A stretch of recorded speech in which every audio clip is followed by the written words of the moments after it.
Hello everyone, area and volume topic बहुत ही important है और इसमें से क्वेश्चन श्योर शॉर्ट एग्जाम में पूछा जाता है। मैं आज इस वीडियो में आपको वही क्वेश्चन कराऊंगी जिनके आने की पॉसिबिलिटीज़ बहुत ज़्यादा है। मैं अंजलि शर्मा, चलिए पार्ट 1 इसका स्टार्ट करते हैं। इसमें मैं जहाँ भी फॉर्मूले जो भी यूज़ होंगे क्वेश्चन के साथ साथ आपको फॉर्मूले बताते जाएंगे। तो चलिए इसमें देखिए, क्वेश्चन नंबर 1 देखिए। One side of a rectangular field is 15 metre. ठीक है, तो पहले हम एक रेक्टेंगुलर फील्ड बना लें जिसकी जो साइड है वो 15 मीटर है। ठीक, और वन ऑफ इट्स डायगोनल, देखिए डायगोनल जो है वो 17 मीटर है। ठीक है, एरिया ऑफ द फील्ड बताना है। Area of rectangle is equal to क्या होता है, एल इंटू बी होता है, लेंथ इंटू ब्रेथ। ठीक है, अब हम ये निकाल लें। पहले देखिए ये 17 है, ये 15 है, तो पाइथागोरस थ्योरम से हम ये लेंथ को निकाल लें। ये हमने मान लिया सपोज b है। ठीक है, तो क्या होगा, 17 square is equal to 15 square plus b square.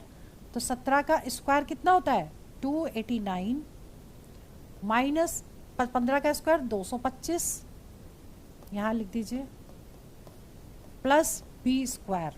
ठीक है, तो अब ये कितना हो जाएगा,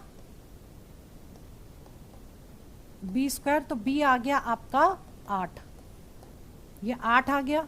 15 गुणे 8 कर दीजिए, एरिया निकल आएगा 15 अट्ठे 120, यानी कि बी ऑप्शन करेक्ट हो गया। ये तो हमने सिंपल एक फॉर्मूला लगा के इसको प्रॉपर तरीके से सॉल्व किया है। जैसे सेकंड क्वेश्चन है, if radius of a circle is decreased bye 50%। ठीक है, अब ऐसे वाले क्वेश्चन में आपको फॉर्मूला लगाना है a plus B plus A B by 100।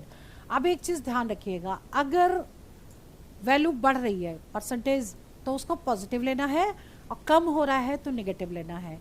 और a और b दोनों सेम लेने हैं, कौन से केस में, सर्कल के केस में और स्क्वायर के केस में।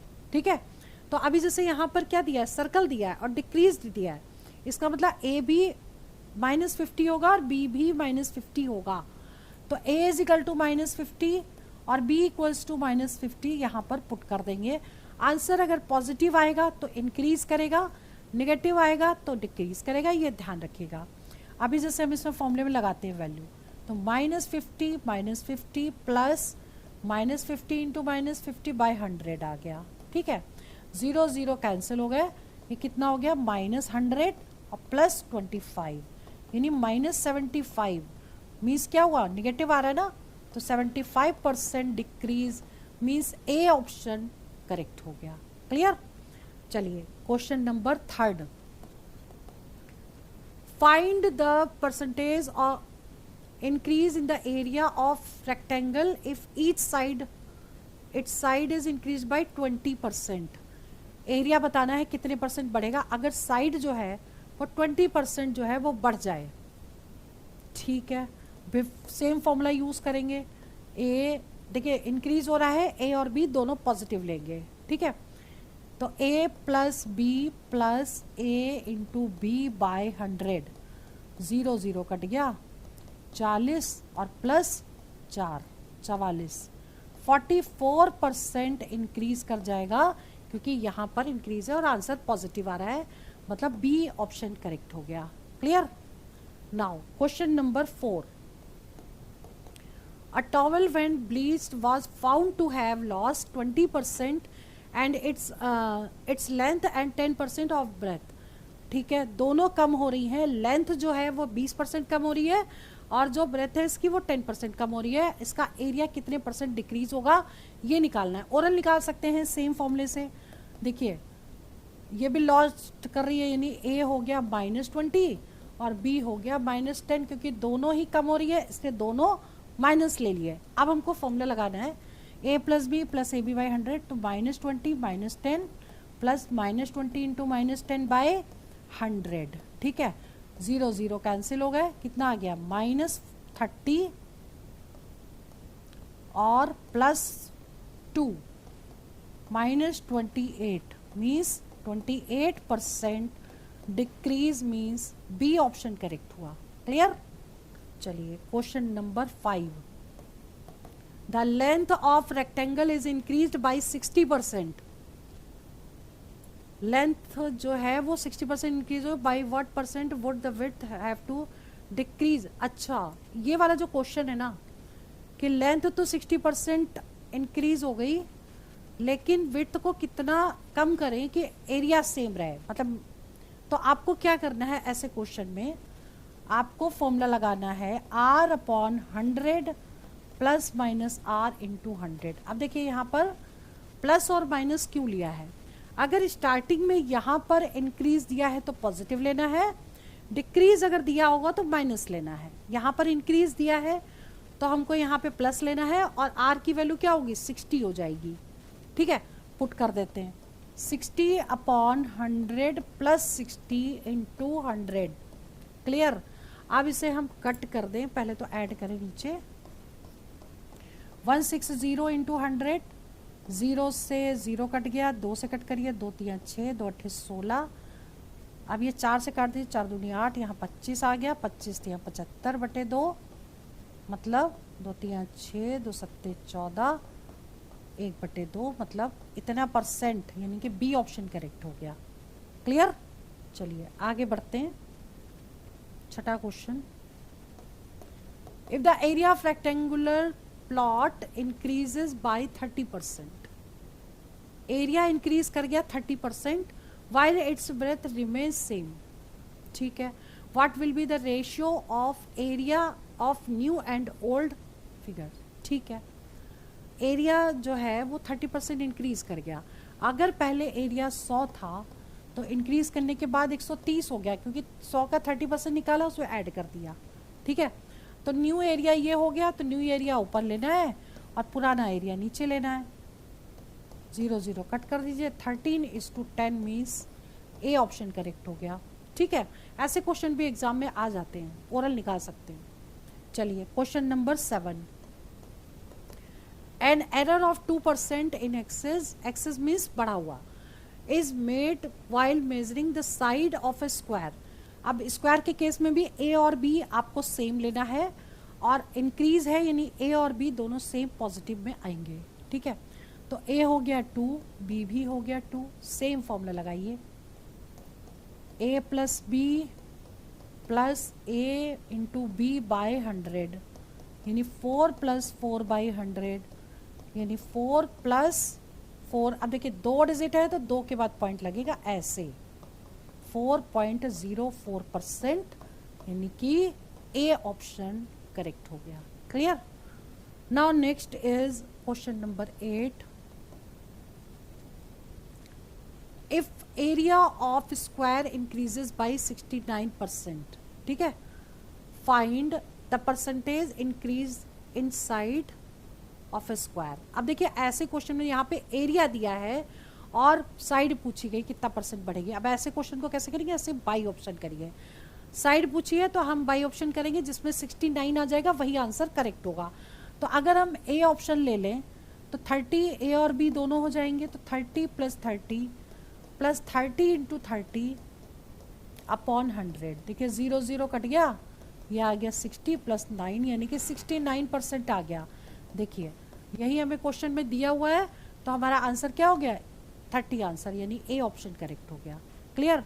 क्योंकि क्या होता है ना कि कई बार क्वेश्चन हम जब करते हैं तो उसमें जब कई बार हम क्वेश्चन इसमें करते हैं तो क्या होता है कि बाई ऑप्शन करते हैं तो जल्दी सॉल्व हो जाते हैं। ठीक है, क्लियर। चलिए आगे देखिए, नेक्स्ट क्वेश्चन है 9th। If the side of an equilateral triangle is decrease by 20%, find percentage decrease in its area. बिल्कुल वैसा ही करना है, ट्राइंगल के केस में भी सेम फॉर्मूला हम लगा सकते हैं, लेकिन हमें दोनों वैल्यू जो है सेम लेनी पड़ेगी। डिक्रीज हो रहा है तो ए भी लेंगे -20 और बी भी हमको -20 लेना पड़ेगा। -20 प्लस -20 इंटू -20 बाय 100, 0 0 कट गया, बहुत बढ़िया। -40 इनको इंटू करिए, +4 -36, 36% डिक्रीज, बी ऑप्शन करेक्ट है। क्लियर। ठीक है, चलिए question number 10। If the height of a triangle is decrease by 40% and it's base is increased bye 40%, ठीक है, एक बढ़ रहा है एक कम हो रहा है, यानी कि ए हमको लेना पड़ेगा, पहला कम हो रहा है 40%, ए -40 लेना पड़ेगा, और बी जो है वो 40 लेना पड़ेगा। फॉर्मूला लगा दीजिए, ए plus B plus A into B bye 100, 0 0 cut गया, ये भी दोनों कैंसिल हो गए, पॉजिटिव नेगेटिव, ठीक है, कितना आ गया -16, 16% decrease means B option correct हो गया, ठीक है। चलिए आगे बढ़ते हैं, question number 11। If the radius of a circle is increased by 6%, radius जो है सर्कल की इंक्रीज हो गई है 6%, ठीक है, find percentage of its area, increase कितना कर गया, तो a plus B plus A into B by 100, direct हमने फॉर्मूला लगा दिया, 6 दूनी 12 प्लस 36/100। आप देखिए एक बात यहाँ पे बताना चाहूंगी, ध्यान दीजिएगा, आप इसको कट करके भी कट करके निकालते हैं, लेकिन उसमें टाइम ज़्यादा लगता है। आपको क्या करना है, आपको जीरो को नहीं बिल्कुल छेड़ना है, जीरो को एज इट इज़ रहने देना है, दोनों को इंटू करिए, 2 के बाद पॉइंट लगा दीजिए, जैसे हमने क्या किया 6 × 6 36 कर दिया, ठीक है। अब यहाँ पर इसको सॉल्व करेंगे तो कितना आएगा, 12 प्लस 36 को कैसे लिखोगे, 0.36 आ जाएगा, इंटू इसको प्लस कर दीजिए, 12.36% आंसर आ गया, ठीक है, यानी ए ऑप्शन करेक्ट हो गया, क्लियर। चलिए question number 12। If radius of a circle diminished by 10%, circle की रेडियस डिमिनिश यानी कम हो जाती है 10%, तो ए भी -10 लेना है, बी भी -10 लेना है, फॉर्मूला सेम लगाना है, -10 प्लस -10 इंटू -10 बाय 100, ठीक है। अब क्या आएगा, ये -20 और +1 -19, 19% decrease means B option correct है, clear. Now next question is very very important question है ये। If the radius of a circle is doubled, बहुत ही इंपॉर्टेंट, घोर इंपॉर्टेंट, जरूर कर लीजिएगा इसको, ठीक है। इसमें लिखा है रेडियस जो है सर्कल की वो डबल हो जाए तो इसका एरिया कितने % इंक्रीज होगा। ऐसे क्वेश्चन को करने के लिए क्या करेंगे, n² -1 इंटू 100%, n क्या है, डबल हो रहा है तो 2 लगाएंगे, अगर यहाँ ट्रिपल होता तो n की वैल्यू 3 लगाते, इस केस में यहाँ पे n की वैल्यू 2 लगाएंगे, तो 2 का स्क्वायर -1 इंटू 100, दैट इज कितना होगा, ये 3 हो गया, 300, 300%, क्लियर, ठीक है। तो आज की इस वीडियो में इंपॉर्टेंट क्वेश्चन मैंने बताए, नेक्स्ट वीडियो में बहुत जल्दी और भी इंपॉर्टेंट क्वेश्चन वो लेंगे जो एग्जाम में पूछे जाएंगे। चलिए वीडियो में यही ओवर करती हूँ। All the best for exam for selection. जय हिंद, जय भारत।